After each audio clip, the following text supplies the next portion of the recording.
Hello everyone, আমি মনীষা চলে এসেছি আরও একটি নতুন ভিডিও নিয়ে আপনাদের কাছে।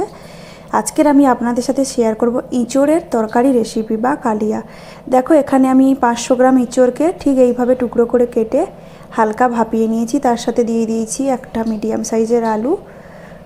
চলো তাহলে তরকারিটা এবারে কিভাবে বানাই দেখে নেওয়া যাক। দেখো, আমি একটা কড়াই বসিয়ে নিয়েছি। কড়াইটা গরম হয়ে গেলে আমি 2 টেবিল স্পুন সাদা তেল দিয়ে দিলাম। এবারে জিরে, এলাচ, দারচিনি, লবঙ্গ, গোলমরিচ আর একটা শুকনো লঙ্কা ফোড়নে দিলাম। ফোড়নটাকে আমি খুব ভালো করে ফ্রাই করে নেব। ফোড়নটা আমার ফ্রাই করা হয়ে গেলে এখানে আমি দুটো মিডিয়াম সাইজের কুচিয়ে রাখা পেঁয়াজ দিয়ে দেব।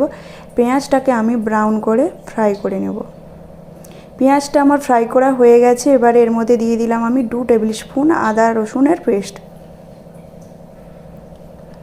আদা রসুনের পেস্টটাও আমি খুব ভালো করে ফ্রাই করে নেব, কাঁচা স্মেলটি যাওয়া অবধি।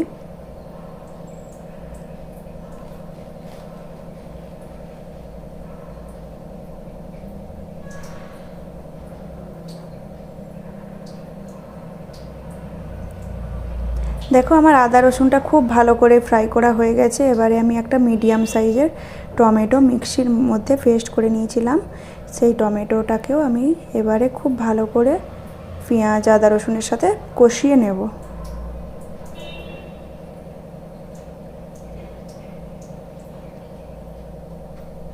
দেখো, আমার কিন্তু টমেটোটা কষানো হয়ে গেছে মশলার সাথে। এবারে আমি দিয়ে দেব ড্রাই স্পাইসেস, লাল শুকনো লঙ্কা, জিরে গুঁড়ো, ধনে গুঁড়ো, গরম মশলা গুঁড়ো আর হলুদ গুঁড়ো দিয়ে একটু জল দিয়ে ভালো করে কষিয়ে নেব।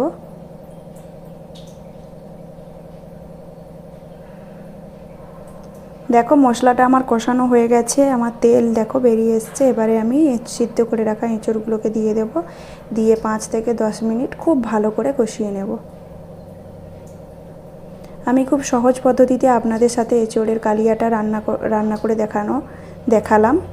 দেখো, এই পর্যায়ে আমি লবণও দিয়ে দিলাম। আর আপনাদের যদি আমার এই রেসিপিটি ভালো লাগে, আমার চ্যানেলটিতে প্লিজ লাইক, কমেন্ট, শেয়ার এবং সাবস্ক্রাইব করতে ভুলবেন না। এবারে আমি এটা আমার কষানো হয়ে গেছে। এবারে আমি পরিমাণ মতো জল দিয়ে দেব। আর এভাবে রান্না করলে মাংসর স্বাদকেও হার মানাবে। আপনারা অবশ্যই এইভাবে একবার বাড়িতে ট্রাই করে দেখবেন। যেহেতু আমি এঁচড়ের তরকারিটা ভাত দিয়ে খাবো, তাই একটু গ্রেভি রেখেছি।